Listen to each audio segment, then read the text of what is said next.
வட சென்னையில் கொண்டு வரப்படும் எரிஉலை திட்டத்தை திரும்ப பெற வலியுறுத்தி வடசென்னை குடியிருப்போர் நல சங்கங்கள் கூட்டமைப்பு சார்பில் மனித சங்கிலி போராட்டம்.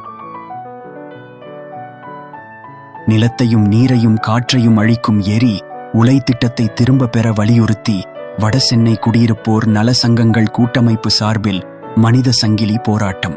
சென்னை கொடுங்கையூர் எழில் நகர் பகுதி தொடங்கி வியாசர்பாடி அம்பேத்கர் நகர் பகுதி வரை மனித சங்கிலி போராட்டம் நடைபெற்றது.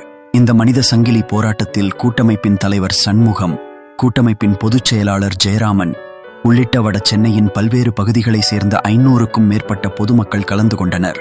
சென்னை மாநகராட்சி குப்பைகளை எரித்து மின்சாரம் தயாரிக்கும் திட்டத்தை கொடுங்கையூரில் கொண்டு வர திட்டமிட்டுள்ளது.